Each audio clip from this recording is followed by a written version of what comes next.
it's cocktail hour, so rock 'em up. Ooh, mama, it's cocktail hour, so pour it up. Pour it up. What's up, guys? It's your girl, Zeta Lisa. Welcome to Mama's Cocktail Hour. Come on in.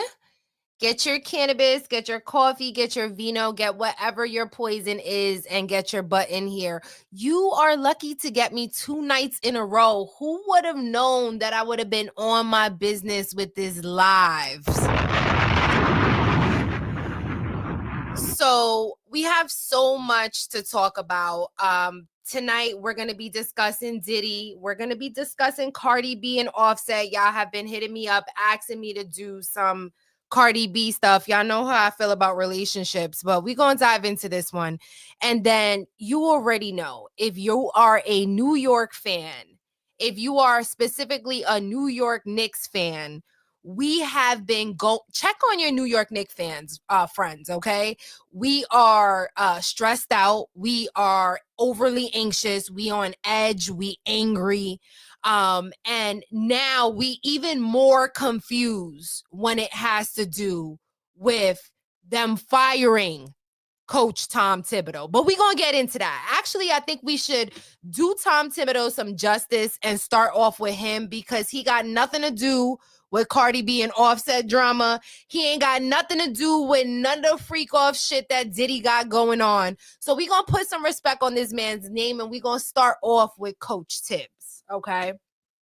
So if you guys don't know, the Knicks were headed, well, they were in the Eastern Conference Finals, and they lost against the Indiana Pacers, okay? And we lost in game 6. Why am I getting this mixed up? 5 was the game that I didn't watch, guys, because I ended up going to the Beyonce concert.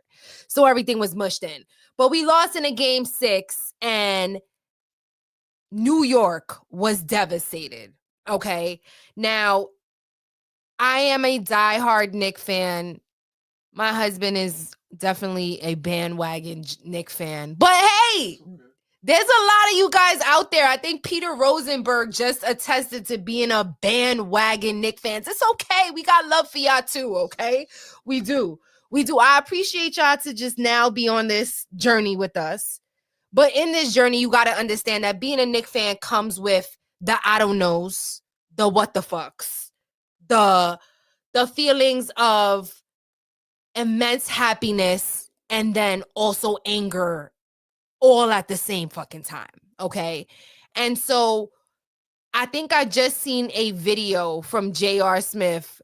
Shout out to J.R. Smith. But we seen a video, and I feel like that video resonated with me, because he's like, I don't fucking know. I don't have no answers. Why would they take a man that had 2 consecutive 50-win seasons and fire him if he has gotten us to the place of the Eastern Conference Finals, right? So, I mean, that is a very valid question, right? The thought process for me is, if it ain't broke, don't fix it, right? And I'm not sure. I mean, I heard a lot of what the NBA analysts, the ESPN analysts, and of course, I'm a ball player myself. So and I'm a coach. Put some respect on my name. Shout out to the Aces. So I can understand the immense pressure that a coach is under in a game, and let alone forget about it. NBA playoff game, that's probably like 30 times more. However, there has been a consistent, I guess, thing that bothers me about Coach Tibbs is that he often takes our starting 5 and it almost seems like he's running them to the ground. And that can then ultimately lead to injuries. It can lead to burnout. We heard in the season, when we were playing the Pistons, I think Mikal Bridges came out and was like, that Coach Tibbs need to give the bench a little bit more burn. Okay. And it actually drew a very good question because he was complaining about minutes and everybody was laughing at the New York Knicks talking about minutes, and basically Mikel is saying that, he wants the bench to get more burn and therefore in him getting more rest, right? And I think Carmelo actually made a good point when he said, or had a good perspective when he said that they never had that mentality when they were in the game. He said that he looked at being on the court all the time as like, I got to be in there for my team. And these players now are a lot more concerned with their well-being. But I think that's a good thing. I think it's good that you have a healthy balance of both, because burning yourself out, being in at all minutes in the game can lead to injuries, can lead to further things down the line. So I think a good balance of knowing I need my rest so that I can come back and be my best, right? But what I thought was interesting was he did, at the end, he did change things up. And no, he did. And not, I mean, I understand that it's at that point, it's already too late, right? Because we're already now in the heat of the Pacers. We started the series being down 2-0, and we should have won game 1. That is one thing that I can say about the entire Pacers series. The Detroit Pistons series that we had, that was a great series. I think we did our thing there. With Boston, I think we had some hurdles, but we ultimately did our thing there, although we was coming back from like 20-point losses. That could have went left, right? But I think the real mess up for me when it comes to Coach Tibbs was game 1 of the Pacers series. When we were up with like 2 minutes left in the quarter, we were up by like 12 or 14 points. Drop me in the comments and remind me of the horrific points we were up. And we just let them just take it all back. Like, for me, there was crucial timeouts that could have made, adjustments that could have made, and I understand all of that. I know me and you have had conversations about Josh Hart being in the starting lineup. A lot of people felt like Josh Hart shouldn't have been in the starting lineup and that he should have started with the 2 bigs, which he ultimately ended up doing towards the end. But it was eventually a little too late. So, across the board, I think that a lot of people have love and respect for Coach Tibbs. I've even seen like some throwbacks of him back in the day with some really prominent players. People like Kevin Garnett speak really highly of him. Paul Pierce, like they all know the type of coach that he is, right? And I think that there has to be something special if you take a team like the New York Knicks to a 50-win season and then get them all the way up to almost the championship and then not. So I don't know, guys. I'm going to be completely honest. I want to feel like this is a good thing, but if you're a Knicks fan, you're like, why, if it's not broken, why fix it? Right? And I'm going to be honest, as much as I would love somebody to come into the New York Knicks, come in with something, with fresh ideas, with knowledge, with, I don't know, let's just say fresh ideas. I'm also scared that someone can come in and not have what he has, and that makes us kind of digress. I don't want to be negative, but if you're a Knicks fan, you understand, okay? You do. But let's just get into really quickly. That's just my opinion if you guys care about my opinion. But I want to get into this article real quick because I think they do a good job of giving you guys stats, and that's important.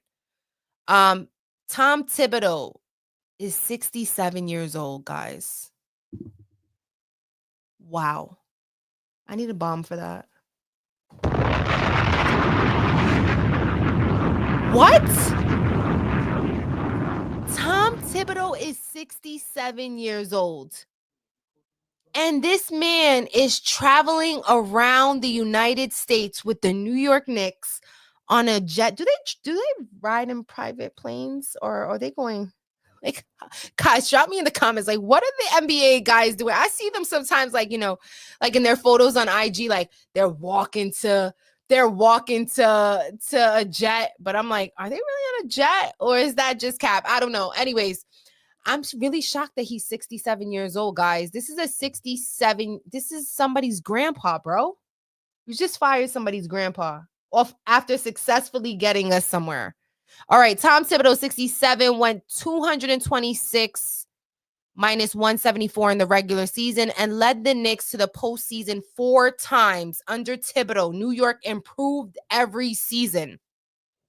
But the team fell 2 wins short of its first NBA Finals appearance since 1999, losing to the Indiana Pacers in 6 games. And less than 3 days later, Thibodeau is out. The decision was made by Rose with the full backing of the owner, James Dolan, according to league sources. Thibodeau received public criticism all season for playing his starters too many minutes. Told y'all. Those complaints went nowhere this year, though, as the Knicks were relatively healthy during the regular season and throughout the postseason. Guard Mikal Bridges publicly talked about the high minutes for the starters in March after a shoot-around in Portland. In discussing it, Bridges said he had to talk to Tom Thibodeau about the number of minutes the starters played. When Thibodeau was asked later that day about Bridges' comments, he said the two never had a conversation about it. The Knicks were an imperfect team, but found a way to get out of the Eastern Conference Finals behind a resilient bunch that would find ways to win in the clutch, led by, of course, Jalen Brunson, the league's clutch player of the year. Shout out to Jalen Brunson on getting that. Thibodeau experimented more in the playoffs than he did during the regular season. So, the Knicks ultimately came to 51 wins in the 24-25 season, where it's been their most wins since 2012, guys. Before Thibodeau, no Knicks coach had finished their 4th season with the team since Jeff Van Gundy, who resigned midway through the 2001 and 2000. So he's like the longest coach, guys. I think this is why also we're feeling very uneasy. Nonetheless, drop me, in the chat. Let me know what you guys think. Are you guys team Thibodeau? Are you happy he's gone? Do you guys not care? I mean, for me, I'm not gonna lie. Like I said, I'm not gonna lie. I am a little nervous about what happens, but like all things, they must come to an end. So let's dive into Cardi B and Offset. Okay. They are bringing in the drama as always. And y'all know how I feel about speaking about couples and stuff. I'm like, I don't want to get messy with it, but they have been out here just getting messy by their damn self. So I don't think I got to do anything. So, Offset has officially deactivated his ex. But before we get into that, we know that Cardi B and Offset have had a tumultuous relationship with messy separations and lots of jealousy and lots of trolling out on these internet streets. I mean, I guess it's really difficult for them to try to keep their life private, being that they're just like these mega like celebrities. But I don't know, just like, is there nothing no longer just left just for like y'all? Like, are we in an era where just everything has to be online, everything? And don't get me wrong, like I'm a millennial, like I like a good combination of all, like I think I say all the time, like I could do a family vlog. Like I could really do something like that and show my family, but there would still be things that I would need to keep for myself. Right. And so like things like this just look hella crazy. Offset spirals after Stefon Diggs gets matching braids with Cardi B's son Wave. The rapper deactivated his social media account after spiraling over his estranged wife Cardi B's new boyfriend. So she's now with Stefon Diggs. They were doing a lot of courtside while the Knicks were in playoffs. So we got to see a lot of Cardi B and Stefon Diggs in the New York scene lately. So let's get into it. So it says, now when somebody, this is exactly what the tweet was on X. It says, now when someone died for playing with my son, they gonna call me the crash out. I don't know how I look trolling with kids ends bad. So he's apparently discussing Cardi B. It looks like Cardi B posted a picture. Let me see if I can actually share the picture with you guys. Where are we? So it looks like while I get that ready, it looks like, I think we're here. Yeah. So how cute, right? Just so cute. But look at the comparison to Stefon Diggs' braids. So it looks like they got matching braids and he's not happy about it. He is not happy about it.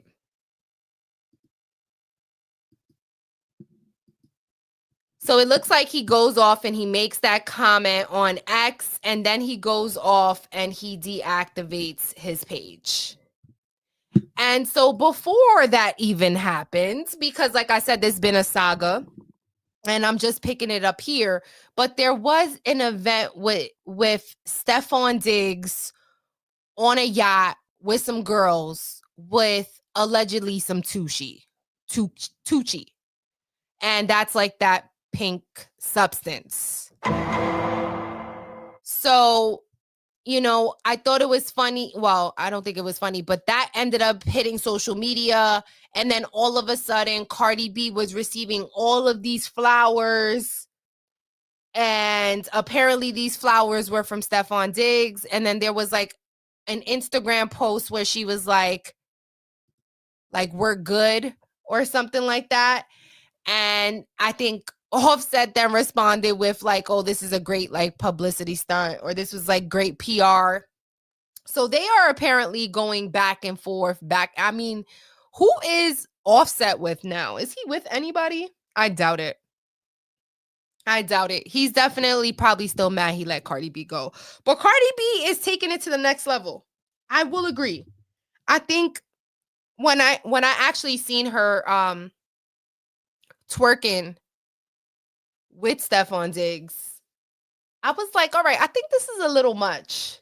I don't know. Maybe I'm just like, I'm old school, guys, but I don't know. I just feel like she's trying too hard. Like for me, she is legit trying too hard, and it's giving. I'm gonna put this out on Mama's Cocktail Hour so then we could clock this when this come back. It's giving they both gonna get back together. How much you want to bet, guys? Clock me right here on Mama's Cocktail Hour. Okay, that Cardi B and Offset gonna be back together. Give them like about a year or two. He's obviously vexed. She's obviously mad, and they're gonna be back together. Watch. Okay, this is just giving way too much drama, too much. I still care about what the other person is doing. I do understand there's kids involved, and when there's kids involved, it could get messy. But we are hoping the best for our friends Cardi B and Offset. I think Cardi B needs to I think she is trying to have fun. She just has some babies, and maybe she's tired of being the mom. I think, as moms, we go through that. We're like, we want to have fun too. You know what I mean? We don't want to stay in the house all day just taking care of the kids. We want to have fun too. So maybe, but Cardi B, she's rich. She's a rich bitch. So she's having different types of rich bitch fun. And shout out to Cardi B. I think it's dope that she's living her life. I just wish, girl, you could live your life in a little bit of silence, because we don't want all of this out there. But if you like it, we love it. All right, moving on to the most devious man of them all, It's Diddy. It's Diddy. It's the D, the I, the D, the D, the Y. All right. So let's get into Diddy. I know I haven't been hitting y'all with the court updates, but I thought this would be a fun live when we can go through together exactly what's going on with Diddy. Shout out to everybody in the comments. What's up? What's up? Again, if you guys have not subscribed to the channel, please do so. I'm also going to drop my Cash App here. This is a great way to support the channel if you want to support the channel. But there's a lot going on Mama's Cocktail Hour. We are also doing a Kim Porter live read. If you guys have not checked that out, you can check that out. We actually did chapters 1 through 11 so far. So if you guys want to do a live read where I read the Kim Porter book, the book that was on Amazon that is now sold out and is like banned, if you guys want to hear that, I got that for you. Just go to the section of my live and then you can see chapters 1 through 6 and then 7 through 11. So your girl got you covered on everything on that book. And we do a real deep dive into how the similarities between the book and the trial currently. Okay, so it's a really good live. Go check them out on my page. But, you know, today I was actually listening in onto what's going on in the trial, and we're going to get into that. To me, just like I said on the title, I feel like there has been one witness, well, two, but I feel like there is one witness that has been very crucial in proving this Rico. And this is this man that came today. His name was Mr. Garcia, okay? And there was 2 important or maybe 3 important witnesses that came on the stand today. One of them being Mr. Garcia, and we're going to get into him, and the other being Mr. Ferguson, all right? Derek Ferguson, who was the chief financial officer of Sean Diddy Combs' enterprise. All right, so let's get into exactly what happened because I want to give you guys all the tea. There was a lot that happened in today in court. So get your cannabis, get your coffee, get your vino, get whatever your poison is, and let's get in here. All right, guys. You know with Diddy, like you gotta get comfy because you just never know what the hell is gonna come out of his mouth ever, or what these people are gonna say about him as I sip some water. Okay. So let's get into it. A hotel security guard on Tuesday told the jury in Sean Diddy Combs' ex-trafficking and racketeering trial that the rap mogul paid him $100,000 in an attempt to secure his silence and bury a video that is now the central piece of evidence in the criminal case that threatens to send him to prison for life. What are we talking about, right? I know there's Diddy news every day. Now, let me break it down for you guys. Now, remember the video that aired of Cassie and Diddy in the hotel, the Intercontinental Hotel. Now, everybody was speculating. Even Diddy himself was speculating who was the one who dropped the video.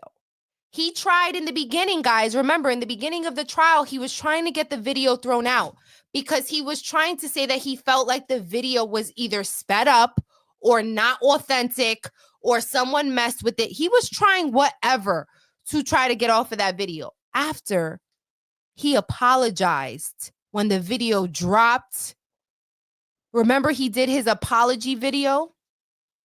So he acknowledged the video then, but then comes the raid. Now comes the trial, and now he was trying to get the video thrown out.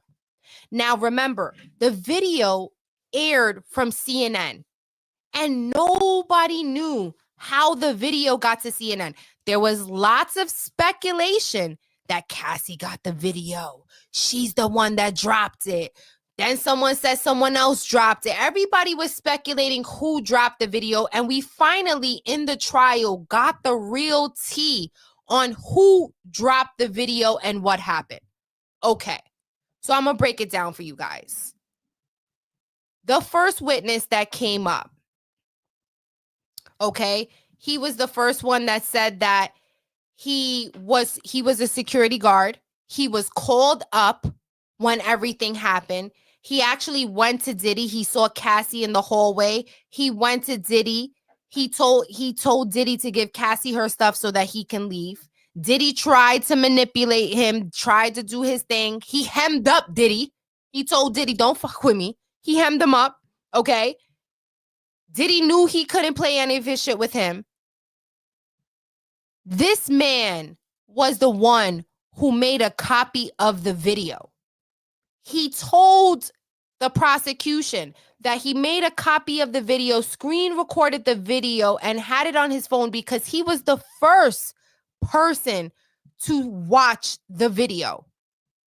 He screen recorded it. He kept it. He even says that he showed it to his wife. That man was the man who ended up leaking the video to CNN. It was not Cassie. It was not anybody else. It was this man. When he saw the way they were discussing Cassie in the media and how they were talking about her and how they were making her out to be this villain, or Diddy was, right? He's the one that dropped that video. He did not get paid for that video. He did it because he was a good fucking person. Okay? Now, we finally meet the guys in today's trial who were bribed, allegedly. But I don't want to say allegedly because they're saying they were bribed. They were bribed to take the video from the Intercontinental Hotel as security guards who work there, wipe it from the server, and give it over to Diddy for $100,000. And in this testimony, Mr. Garcia is the one who is the handler. So he has a boss in the Intercontinental Hotel, and he's the handler to bring that to Diddy. And today in court, he laid out exactly what the hell Rico is in like one witness. And this is why this witness, because y'all gonna say whatever y'all want to say about the girls.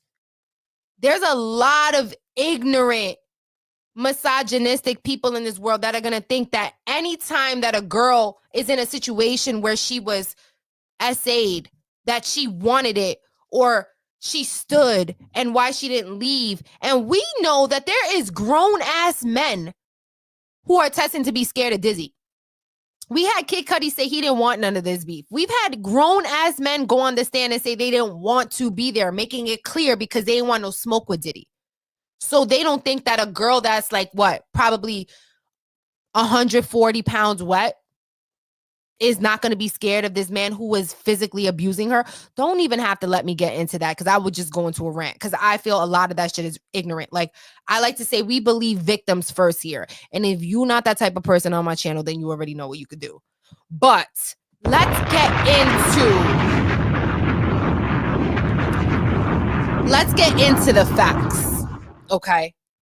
A hotel security guard on Tuesday told the jury in the Sean Diddy Combs sex trafficking and racketeering case that he was paid $100,000 in an attempt to secure his silence and bury a video that is now a central piece of evidence in the criminal case that threatens to send him to prison for life. In the video captured in 2016 by security cameras at the Intercontinental Hotel in Los Angeles and shown to the jury during the testimony of 3 different witnesses, Combs is seen kicking, dragging his ex-girlfriend Cassie Ventura. Ventura, a musician who testified as the government's star witness, said she was trying to escape and Combs and one of the drugs-fueled orgies called the freak-offs. When I chose to leave, I grabbed what I could to get out, Ventura testified during the second week of the trial. Sean followed me into the hallway before the elevators and grabbed me up, threw me on the floor, kicked me, and tried to drag me back in the room. Combs has pleaded not guilty to the charges in the case. His lawyers have said that Combs takes full responsibility for the domestic violence captured in the video. Wow. Really?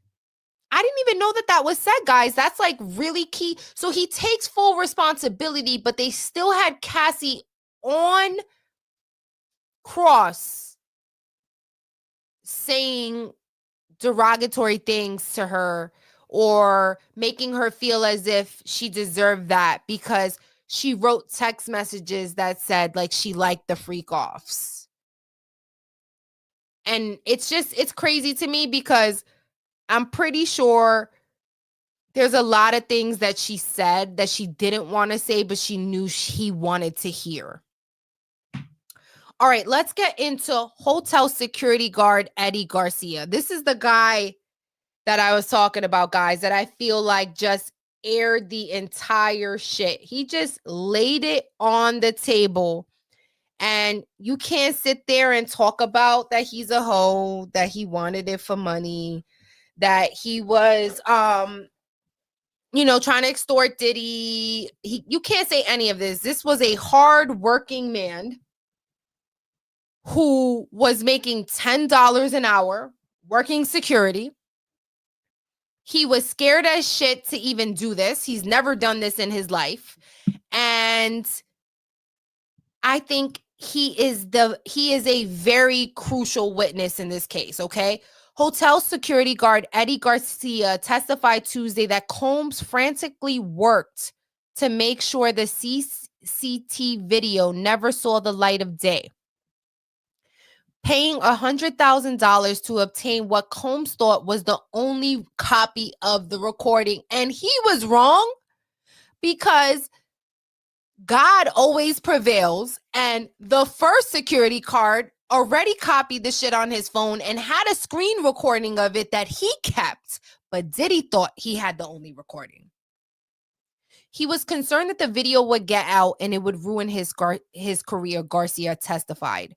According to Garcia, Combs promised he would take care of me and ended up paying me $100,000 in cash to the man he later referred to, Eddie, my angel. When the video was obtained by CNN last year, the condemnation was swift and led to Combs offering a public apology, saying he was truly sorry for his misconduct and that he sought professional help after the incident. Prosecutors have argued that Combs' $100,000 payment to Garcia was a bribe and one of the underlying crimes at the heart of their allegation that the hip-hop superstar is guilty of racketeering conspiracy. They allege that Combs realized the episode could reveal years of criminal conduct and might pull back the curtain on how the mogul used his business empire to coerce women into sex, threaten them into silence, and protect his public reputation. Wow. Shout out to ABC News. Okay, I am reading this from ABC News. Shout out to ABC News. This is perfectly written. Perfectly written. Okay. The trial is set to resume on Wednesday. You already know your girl will be listening and I will be bringing back the tea. Drop me in the comments if you like these lives every night, if you want me to do these lives every night, that we can do recaps together. You can get your cannabis, you get your coffee, your vino, whatever, and we can sit here and vibe. We can talk trending topics. Let's get back into it though. Frank Piazza, a video expert, is expected to be the first witness, followed by Brianna Bongolan, who has alleged Combs threatened to kill her. Oh, guys, I actually know who this is. Okay, so Brianna Bongolan is Cassie's friend. Okay, she looks like she's Blasian, but she is most definitely an Asian young woman who is very short, very small, and she was Cassie's friend. And she's actually in Cassie's lawsuit. So that's why I remember her. She was in Cassie's lawsuit as he dangled her over a balcony. So it looks like that's going to be an interesting one. I don't know, guys. Like that right there is like attempted murder. Like that is, you're dangling somebody off of a balcony. That is attempted murder. Okay, Frank Piazza video is expected to be the first witness, followed by Brianna Bongolan. That's going to be a really good one, guys. Who has alleged Combs threatened to kill her by dangling her off of a balcony in the presence of Ventura. Bongolan made similar allegations in a civil case, which Combs has denied. A woman being called Jane is expected to take the stand on Wednesday afternoon and to testify for as long as 5 days, according to prosecutors. Oh, shoot. Jane is expected to be the third and final victim. Wow, guys.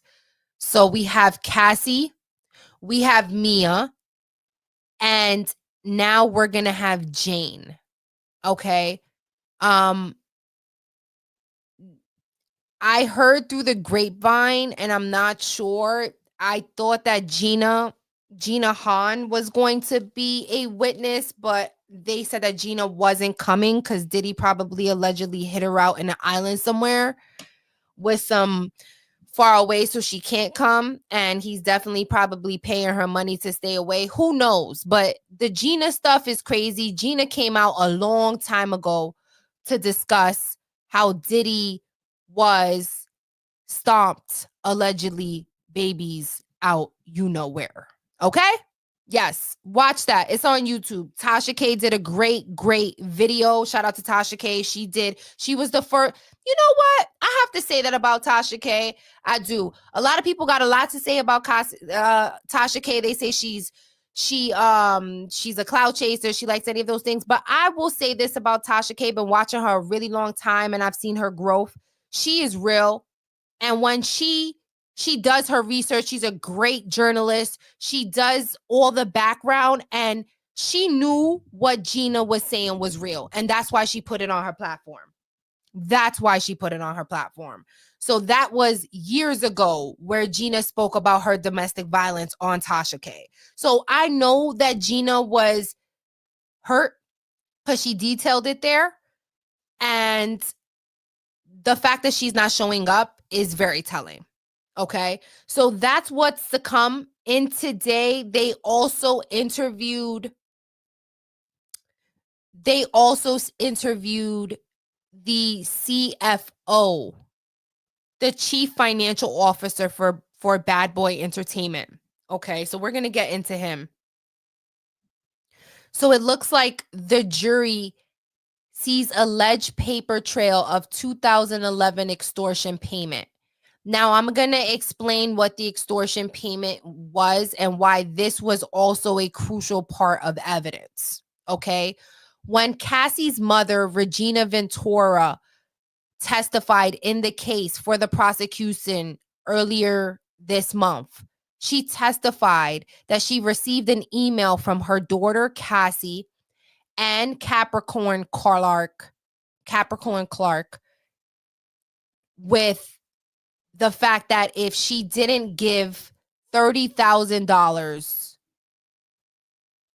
I think it was $20,000. I'm sorry. If she didn't give $20,000, that Diddy was going to expose a X tape of her at the freak offs. Okay. So Regina Ventura testified that Cassie, her daughter, this is when she first learned about the abuse. Cassie told her everything that was going on. She took photos of Cassie that was bruised up. She kept all those photos. They actually showed them in court. They asked her, Regina, why did you keep these photos? She was like, because I wanted them to see what they did to my daughter. Okay. So she kept those Polaroid photos of her daughter coming home. I believe it was for Christmas, and she was bruised up. So she goes, she refinances her house. She does a home, I think she said she did a home equity loan, and she took out $20,000 from her house, and she wired that money to Bad Boy. Take that. Okay. She wired that money to Bad Boy. Bad Boy. All right. And after she wired the money, 30 days later, she received the money back. Okay. So I believe that Diddy did not think that she was going to get the money. Or maybe he said, she sent me $20,000. There's a wire. There's like a trace of this. This isn't good. Let me send it back to her. So that money was sent from Regina Ventura over to Bad Boy for $20,000. Okay. That was something that she said in her testimony. Now we have the chief financial officer, Derek Ferguson, the former chief financial officer of Sean Diddy Combs' record label, Bad Boy Records, testifying that he too saw that payment. This is how they prove the Rico, guys. Okay. Jura also saw a document showing a series of wire transfers in 2011 to and from Cassie Ventura's mother. While Ferguson said he did not know the reason for the $20,000 payment, jurors last month heard directly from Regina Ventura, who testified that she and her husband took out a home equity loan to fund the payment. She testified that Combs demanded to recoup money he has spent on Cassie Ventura because he was angry that she was in a relationship with Scott Mescudi, which we know as Kid Cudi. Okay. The juror saw a December 14th transfer from an account set up to manage Combs' home in Alpine, New Jersey, to Cassie Ventura for $20,000 on December 23rd. That same bank account took in $20,000 from Ventura's father. 4 days later, on December 27th, the account transferred $20,000 for refund of funds. Okay. Regina Ventura testified that she decided to send the money because she feared for her daughter's safety after Combs threatened to release explicit videos of her. Combs ultimately returned the money, she said. During his cross-examinations, Combs' attorney, Mark Agnifilio, tried to use Ferguson's 19 years of experience working with Combs to cast doubt on the way that the prosecutors has described Combs' empire. Did you see Sean commit any crimes? Agnifilio asks. No, Ferguson answered. Did you see anyone help Sean commit acts of violence? Agnifilio asks. No, Ferguson replied. Did you see anyone make the company stronger through threats of violence? He said no. Okay. But he did say that he received a $20,000 payment from Regina Ventura and didn't know what it was about. I find that hard to believe. But guys, this case continues to get more and more interesting. I'm going to continue to keep you guys locked in. So be sure to like and subscribe and make sure you hit those notifications so you can be alerted when there's a new video. If you guys want to support the page, please, you can do so. The Cash App is there. I will see you guys on the next video. I appreciate you guys. I love you. Don't forget to subscribe, hit that notification button, and I will see you guys on the next video. Bye.